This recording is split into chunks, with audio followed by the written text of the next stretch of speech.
Assalamualaikum warahmatullahi wabarakatuh. Perkenalkan, nama saya Ade Iklima.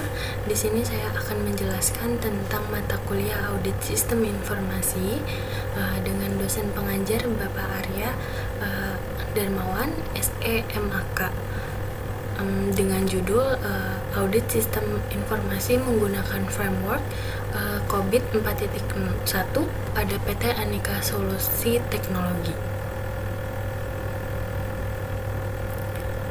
Di sini ada pendahuluan. PT Aneka Solusi Teknologi yang dikenal juga sebagai PT AST merupakan perusahaan yang bergerak di bidang jasa perbaikan mutu kualitas serta penyelesaian masalah pada setiap berbagai elektronik komputer dan handphone. Perusahaan pada saat ini sedang dalam tahap untuk penerapan audit sistem informasi yang sebelumnya. Perusahaan ini telah menerapkan sistem informasi sebagai salah satu cara untuk mendukung tercapainya keuntungan bisnis dalam bersaing di pangsa pasar. Peranan SI atau TI ini sangat signifikan, harus diimbangi dengan pengaturan dan pengelolaan yang tepat, sehingga kerugian atau ancaman yang mungkin terjadi dapat dihindari maupun dicegah.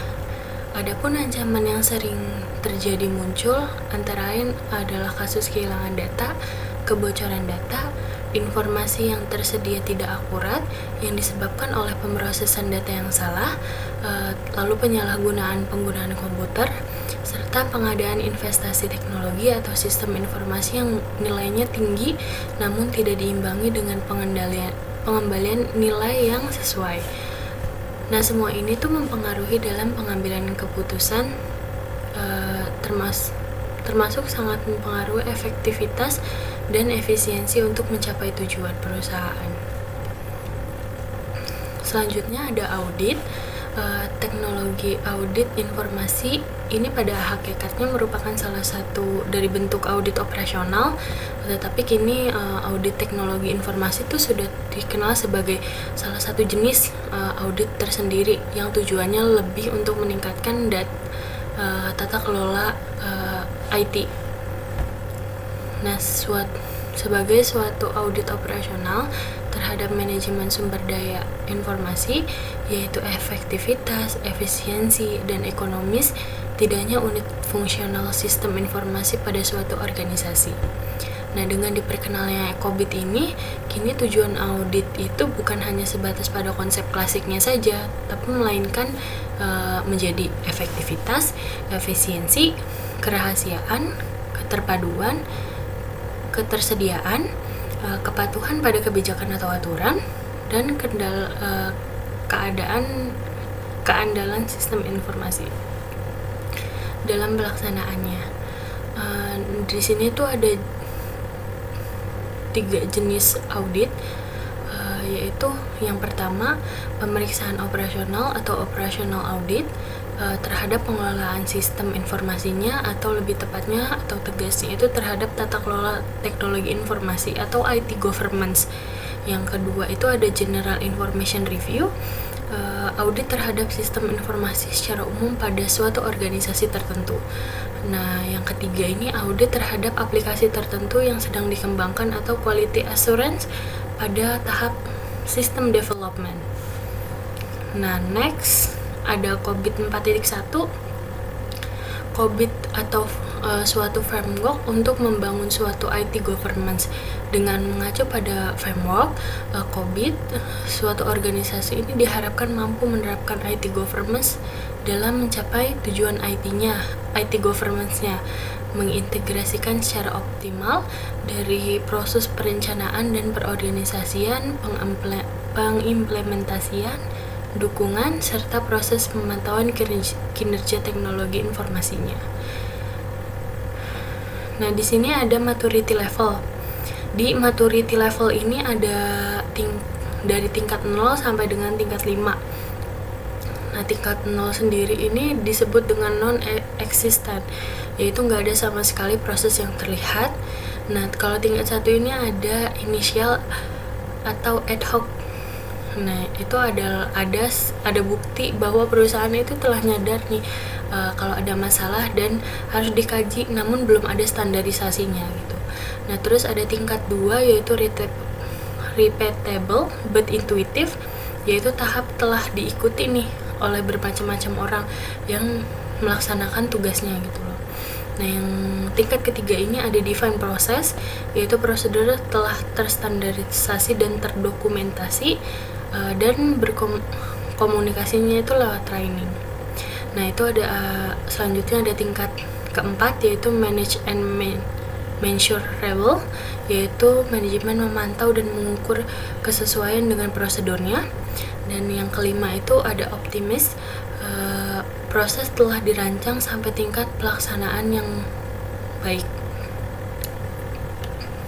Nah, yang selanjutnya ada metode penelitian.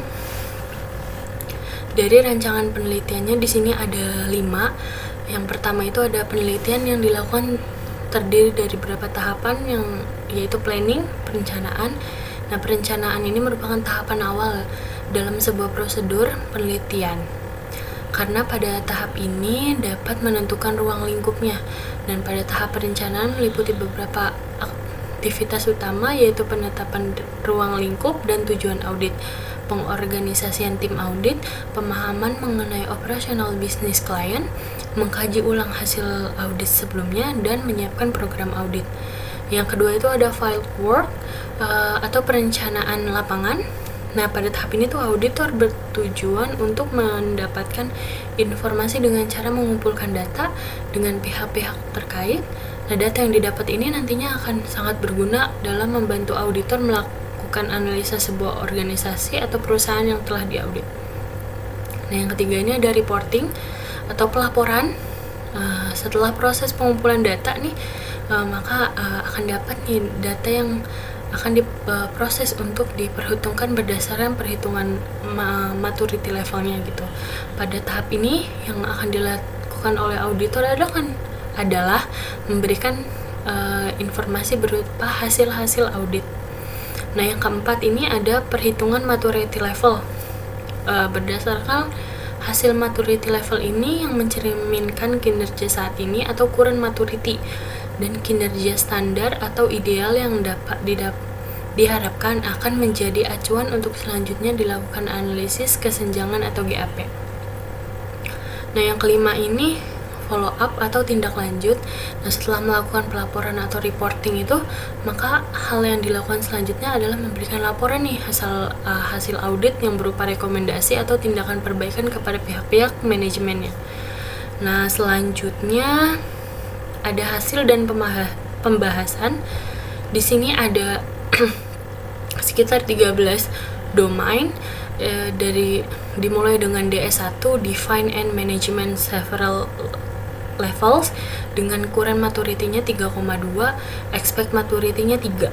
Nah, di sini PT AST itu telah melakukan identifikasi layanan dan mutu layanan sesuai dengan standar aturan bisnis perusahaan. Namun prosedur penanganannya ini dijalankan masih bersifat informal banget, serta tanggung jawab dan akuntabilitasnya itu dalam pengaturan layanan itu belum didefinisikan.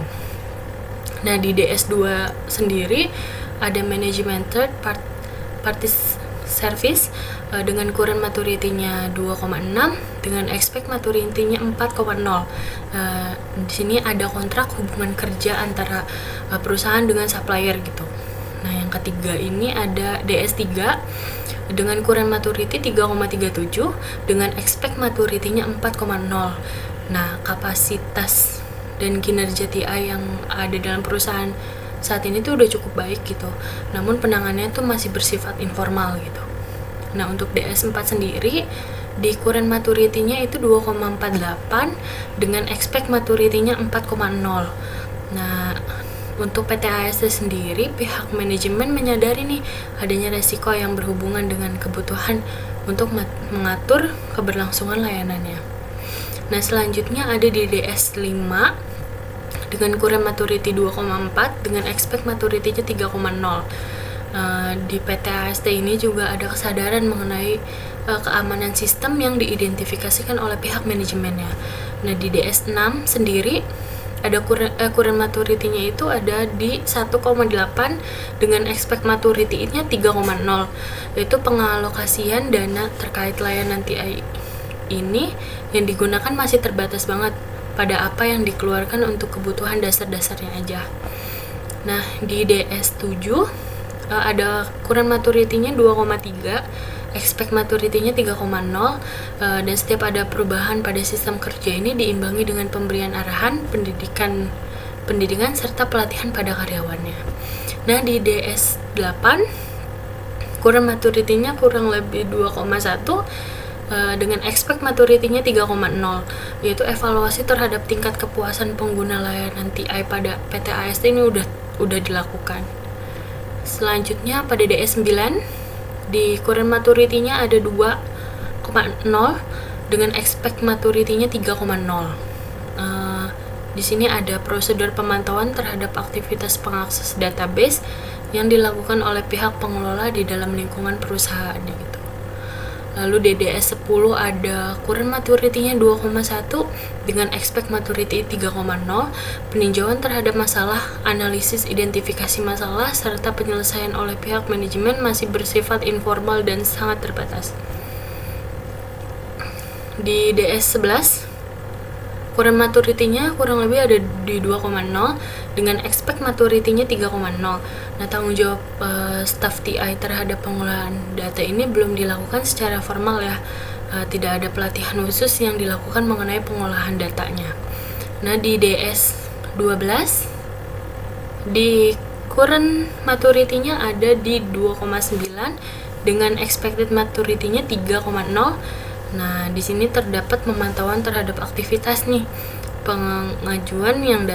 pengunjung yang datang ke perusahaan oleh pihak keamanan di lingkungan di perusahaannya.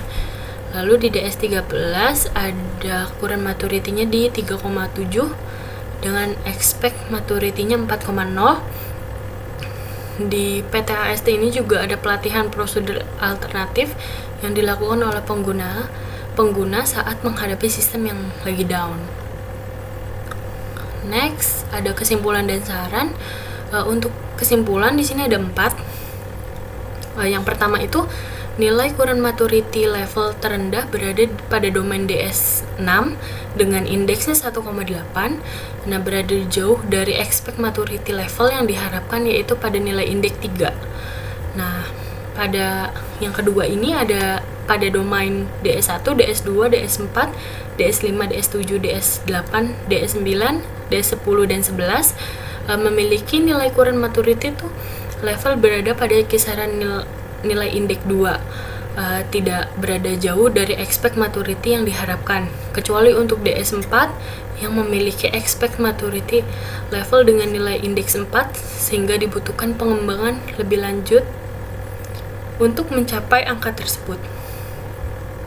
Nah, yang ketiga ini ada nilai current maturity level domain DS3, DS12, dan DS13 itu berada pada kisaran indeks 3 yang menandakan bahwa proses yang ada pada ketiga domain ini udah cukup baik gitu, dengan memiliki nilai expect maturity yang berada pada nilai indeks 4 yang tidak sulit untuk digapai tentu saja.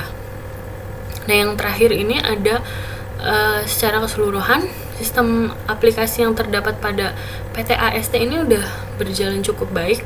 Dilihat dari current maturity level yang tidak berada jauh dari expect maturity level yang diharapkan, hanya saja masih diperlukan adanya pengembangan sistem agar aplikasi tersebut bisa berjalan lebih baik lagi. Untuk saran di sini ada 3. Yang pertama itu kebutuhan mengenai keberlangsungan layanan TI itu seharusnya menjadi salah satu faktor yang dipertimbangkan oleh pihak manajemen karena hampir seluruh aktivitas di dalam perusahaan menggunakan komputer beserta infrastrukturnya. Nah, yang kedua ini ada sistem harus dikembangkan sekalipun belum ada mengalami kendala nih, namun permasalahan yang bisa saja terjadi seharusnya sudah dapat dipertimbangkan dan diidentifikasi terlebih dahulu gitu sebelum sebagai bentuk antisipasi gitu. Nah, yang ketiga ini pemberian latihan secara khusus kepada bagian manajerial TI untuk dapat mengelola, merawat, serta memelihara keberlangsungan layanan sistem yang ada, termasuk diantaranya pelatihan untuk audit sistem agar bisa mengevaluasi apa saja kekurangan yang terdapat pada sistem yang sedang berjalan di perusahaan dan mendapatkan penanganannya, begitu. Selanjutnya, sudah. Oke, terima kasih. Kurang lebihnya mohon maaf. Walaupun dalam penyajian yang saya sampaikan mungkin agak kurang jelas, mohon maaf. Terima kasih. Wassalamualaikum warahmatullahi wabarakatuh.